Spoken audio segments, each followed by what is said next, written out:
The Fishin' Magazine television series is brought to you by Ranger Boats, where they still build them one at a time, so you can fish hard, run strong, and rest easy.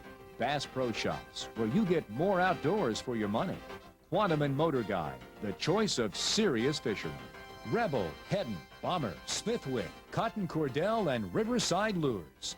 Fish with the best. Fishing hotspots. Maps so good, people ask for them by name.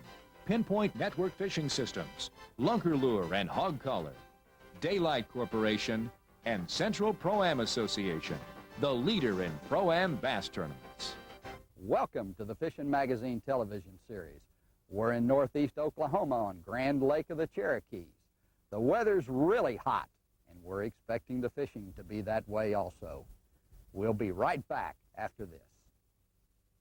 In midsummer, when the temperature and humidity are both sky high and angling's tough at many lakes, there may be no better fishing spot in America than Oklahoma's Grand Lake of the Cherokees.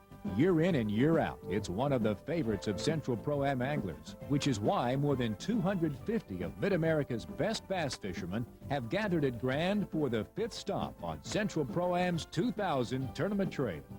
This year's tournament has drawn contestants from 8 states, but with a lake 4 feet below normal, many are finding conditions at Grand a whole lot tougher than they've come to expect. I think probably somewhere in the neighborhood of 12 to 13 pounds a day is going to be really, really good for this tournament. But this is Grand. You never can tell. Every now and then somebody's going to get on a big stringer of fish, and somebody might have 20 pounds one day, but it'll be really, really tough to do that. In 1999, Danny Barnes won the Grand Pro-Am Carolina rigging on a point just outside of Terra Miranda, and he's back this year to defend his title. I'm catching fish pretty much the same way I did last year in different locations.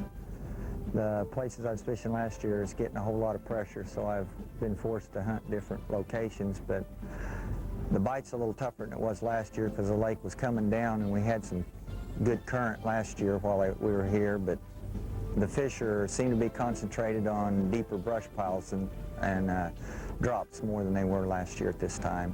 Another angler you can expect to be in the running here is Mark Tucker, who always does well at Grand. Anytime you come to Grand Lake, it's a blessing because it's such a good lake. I mean, it fishes my style, and which is shallow water, a lot of boat docks, and fishing's going to be a little tough. I mean, I don't think it'll be like it has been the last couple years. The water's pretty hot.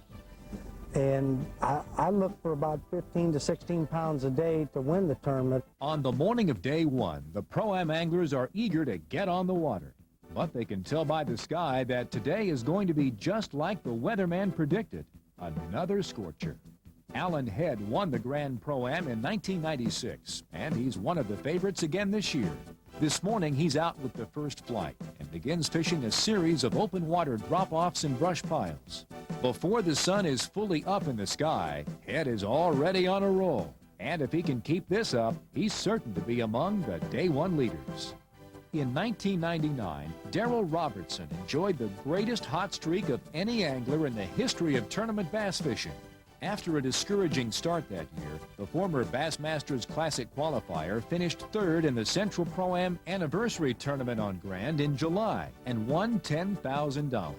Encouraged by that good luck charm, Robertson then won the FLW Tour Championship in September, this time bringing home $250,000. Then in November, he won the Ranger Millennium Tournament, earning another $600,000. By the time it was over, Robertson had won $860,000 in a 2-month span. This year, he's back for the Grand Lake Pro-Am, hoping to ignite another hot streak. But so far, the bass he's located on open water structure have yet to turn on. Jackie Davis hasn't won as much money as Robertson, but he has won 5 Central Pro-Am tournaments, and today he's trying to win his 6th. So far, he's getting plenty of strikes, but he'll have to have bigger fish than these to be in the running at Grand. Kelly Power is also a member of Central Pro-Am's $100,000 Plus Club, and he almost always does well at Grand Lake. This morning, he's working a series of boat docks near the mouth of Wolf Creek, and soon he's off and running. Gary Carrier finished 11th in the Grand Pro-Am in 1997, But this year, Carrier's decided he's going for all the marbles, so he's changed his tactics. Rather than fishing docks and brush piles like many of the other Pro-Am anglers, Carrier is trying to catch bigger fish by fishing rock ledges and rock piles with a 10-inch plastic worm. At first, his plan wasn't working out as he'd hoped, but now it seems to be working better than he'd ever imagined. Eventually, Carrier's certain what he's hooked isn't a bass, but he's determined to see what it is. Finally, Carrier gets the giant fish to the surface, and amateur partner Mike Zimmerman grabs it with a net. And what a fish it is, even if it doesn't count. Rufus Harris has never missed a regular season Central Pro-Am tournament in 11 years, but he is yet to win. This morning, however, he already has a limit working a shallow-running crankbait around laydowns and brush piles, and now he's fishing near the back of Wolf Creek looking for the heaviest cover he can find, hoping to land the big fish he needs to anchor his catch. Harris and amateur partner Raymond Dennis are getting plenty of strikes, but the ones they're catching simply aren't the size Harris needs. But Harris has been fishing long enough to know that the catch of the day can come on any cast. He's not about to get discouraged. When the Pro-Am anglers return to Martin's Landing for the afternoon weigh-in, Terry Wallace takes the early amateur division lead with 6.9 pounds. But he's soon overtaken by Justin Kaywood with 8.65 pounds. Then, after Central Pro-Am tournament director Don Berry takes over the mic for Ernie Daughtery, Darren Compton comes in with this solid 5.5 pounder and two other keepers to take the lead with 9.25 pounds. When the third flight finally comes in, Keith Sedberry comes to the scales. 11.30 pounds. They're going to bust that? I don't know. He's got 5 fish. Here they go. Going to do it, ladies and gentlemen. 12.60 pounds, a new leader in the amateur division. In the pro division, Kelly Power takes the early lead with 11.5 pounds before Jason Christie comes in with this solid 5.5 pounder to take the lead with 13.35 pounds. Then, Alan Head comes to the scales. I caught one on just about everything I threw and not two on anything. That's a good pattern. Neparady has those patterns all the time. 16.35 pounds. That's your leader right now, Alan Head. Next is Bill Reed. Oh, look at this stack of fish. My goodness gracious. Get on up. 18.25 pounds. Get some of those fish out of there, Mr. Reed. Fort Grand Lake, the Cherokee just keeps coming through. 18.25 pounds, $12,000 on the line. Bill Reed. A short time later, Darrell Robertson comes to the scales. Robertson has a solid limit and jumps into the lead with 18.9 pounds. When the third flight arrives, it's clear the Grand Lake bass turned on late in the day. Jackie Davis comes in with a limit weighing 15.65 pounds. Gary Carrier puts himself into contention with a limit that weighs 16.15 pounds. But they all have to move aside when Wayne Diffie comes to the scales. Will they weigh 18.90? It'll be close. Going to be close. We may have a change right here. 19.40 pounds, a new leader. At the end of a dramatic first day, Wayne Diffie sits atop the Lunker Lure Pro-Am scoreboard with 19.4 pounds. But he has a lead of only a half pound over his closest rival, fellow Oklahoman Darrell Robertson. Bill Reed is right on their heels in third place, with Jimmy Davis and Mark Tucker completing the top 5. In the rest of the top 10, Gary Carrier and Alan Head lead the way in 6th and 7th place, respectively. In the amateur division, Keith Sedberry is the day one leader with 12.6 pounds, but he has only a narrow lead over Mike Purse, Jeff Bradford, Jamie Conrad, and David Spicer. In the rest of the top 10, Denny Job leads the way in 6th place, but he's followed by Chris Seiler, Darren Compton, Justin Kaywood, and Lonnie Miller. Stay tuned for exciting Day 2 action. We'll be right back. It's now time for Bass Fishing My Way. Helpful hints from some of Central Pro-Am's top competitors. Brought to you by Daylight Donuts, the best donuts around. Danny Barnes won the Grand Lake Pro-Am in 1999 fishing a Carolina rig. And there's always a lot to learn when he explains how he does it his way. Carolina rigging is really a simple form of fishing. A lot of people call it dragging. Basically, you throw the bait out there I may work it a little different than most people. They call it dragging, and they just take the bait and they drag it along the bottom real slow. I put the rattles in front of my Carolina weight to make more noise in this colored water. Anybody that can cast can Carolina rig, but the key is points are basically the best places to do it. And it's the best way I know probably to find numbers of fish, schooling fish. When I'm Carolina rigging, I do not like a real stiff rod because you have a tendency to break the leaders when you're setting the hook. So I use a cranking stick because the last 18 inches of the rod is fiberglass, and I have a little give, so I use my rod to help keep my fish from jumping. If they've got some pull where they've got some give, they have a tendency to stay down instead of coming up and jumping and throwing the hook. If the Pro-Am anglers hadn't already seen enough of high skies and sweltering temperatures, the morning of day 2 promises more of the same. But the Pro-Am anglers know they all face the same obstacles, and it's the angler who can put those things out of his mind and concentrate on fishing who will emerge victorious. Day 1 leader Wayne Diffie has been fishing Grand Lake most of his life, and he likes it best when conditions are sweltering. In fact, Diffie thinks it's a little too cool at 7 a.m., and he's not expecting his fish to start biting for another 4 hours. Diffie starts the day fishing a crankbait in the mid-lake area, where he frequently catches some bass before moving to deeper ledges and brush piles at the lower end of the lake later in the day. By 9 a.m., Diffie is yet to land a keeper, so he's got everything going according to plan. Daryl Robertson also knows how Grand Lake bass can turn on later in the day, but he'd just as soon have a few keepers in the boat early, thank you. This morning, he's returned to the areas that produced his first day limit, slow rolling a spinnerbait around brush piles along deep ledges. But today, there's nothing shaking but the leaves on the trees. And unlike Diffie, Robertson is a little worried. Bill Reed was in 3rd place after day 1, and he got there by going against the grain, so to speak. Because Grand Lake gets a lot of recreational boating traffic, most anglers fish the lower end of the lake early in the day and then head back up the lake once the big boat people get up, around 11 o'clock. But Reed's reversed that schedule. He's come down lake at midday intentionally. The wave action from the big cruisers often puts bass around main lake boat docks, so Reed is willing to accept the pounding. He already has 4 fish, and if he can get one more, he could be in position to win his first Central Pro-Am tournament. This isn't exactly the kind of day Mark Tucker hopes for on Grand Lake. The bright sky is perfect, but there isn't quite enough wind blowing in on the boat docks to get the bass to hit his trademark white jig aggressively. But Tucker's not going to be picky. He already has his limit, and he's looking for bigger fish that will put him in position to win his second Central Pro-Am tournament. Jimmy Davis was in 4th place after day 1, 2 pounds out of the lead. He already has his limit, but he knows he needs a big fish to overtake Wayne Diffie. This could be the one that does it and earns Davis his first Central Pro-Am title. Unfortunately, it won't be.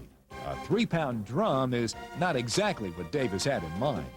When the Pro-Am anglers return to Martin's Landing for the final weigh-in, Mike Purse has only 1 fish, but it gives him the amateur division lead with a 2-day total of 14.95 pounds. First day leader Keith Sedberry also has 1 fish and settles into 2nd place with a 2-day total of 14.25 pounds. Robert Ernst comes in with this solid 5-pounder, but he has only 2 fish and can't overtake Purse. Then Clayton Stever comes to the scales. How many else you got to go with her, buddy? 2 more. Just 2 more. Here we go. Look out there, see that little tall guy in the back? He's just beaming for you right now. 9 pounds even.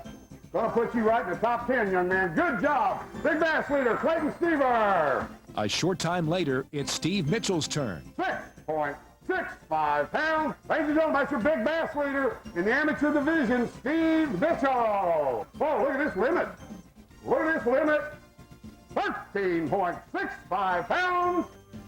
15.90 pounds. A new leader, Steve Mitchell. When the second flight arrives, Denny Job leapfrogs Mitchell and jumps into the lead with 17.55 pounds. But he's soon overtaken by Chris Seiler with 19 pounds. Then, out of nowhere, Scott Dennis comes to the scales. Scott had 2 fish yesterday. You got 2 more to go with him? I got 5. Oh, he's got a limit today. Good job. A very, very good limit. We've got 5 fish here.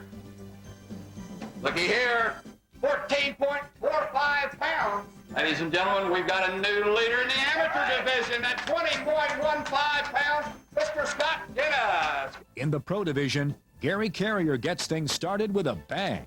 Leading it, Wayne Diffie had 19-something yesterday. Way gone. Way, way, way. Get your cameras ready, folks. Get your cameras ready.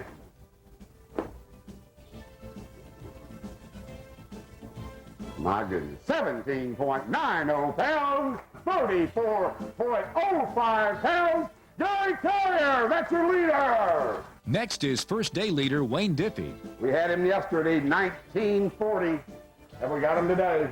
I got about 14 pounds. 14 pounds, that's going to run Carrier off the leaderboard if that happens. Here we go. Oh, I love this part of it. $12,000 on the line. You run a Ranger boat? Yes, sir. Another $1,000 Ranger cash bonus award. $13,000 on the line for this man. That's pretty good wages for 2 days' work, isn't it? That's a big fine. Here we go.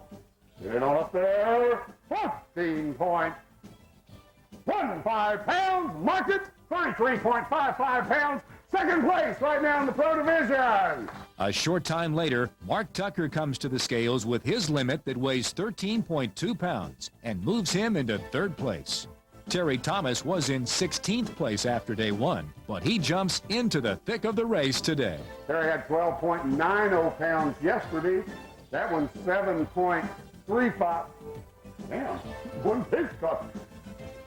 It's a good bag. Oh, looky here, looky here. Got the limit. Watch out, Carrier. Here it goes. On the double. Go up. Settle down. Stop that. 19.30 pounds.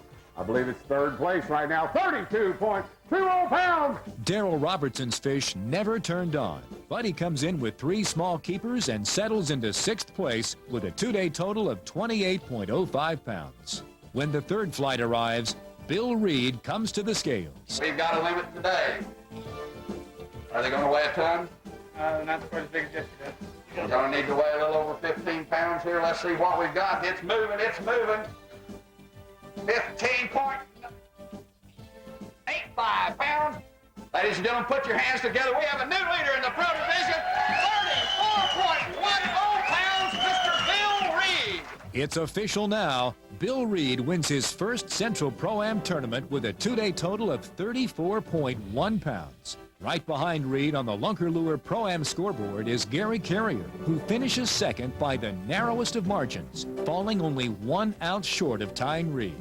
Wayne Diffie is just a half-pound back with 33.55 pounds, while Terry Thomas and Jimmy Davis round out the top 5.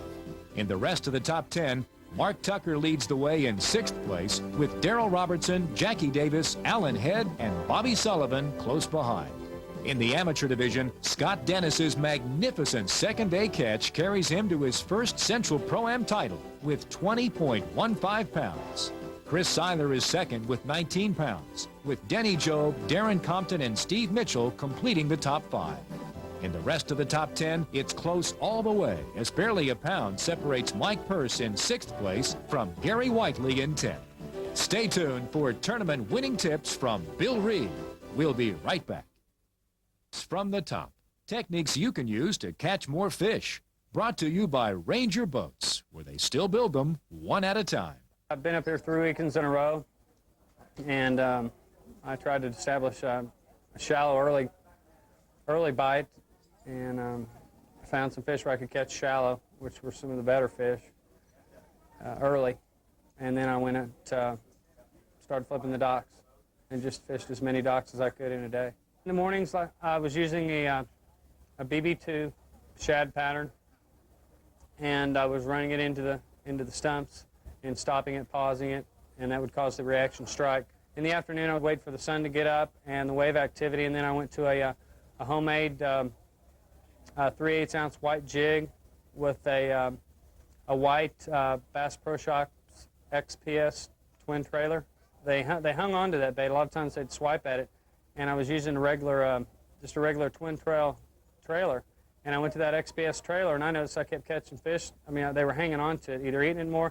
Now, I don't know if it's whether our grubs are scented and or what, but it was a late bite as far as the jig goes. I had to wait them out. I had to wait for the sun to get up, and then a lot of the boat traffic. I was fighting waves. I almost fell out of the boat yesterday, but that's where the fish were hanging to those right under the foam, just waiting to ambush a shad or any kind of bait fish that was going to blow by that shaded spot on the dock. Nothing warms my heart more than to see a former amateur division angler make it in the pro ranks. Bill Reed has done that. I think he's a young angler we're going to hear a lot more from in the future. We'll see you next time on the Fishin' Magazine television series. The Fishin' Magazine television series is brought to you by Ranger Boats, where they still build them one at a time, so you can fish hard, run strong, and rest easy. Bass Pro Shops, where you get... Hi,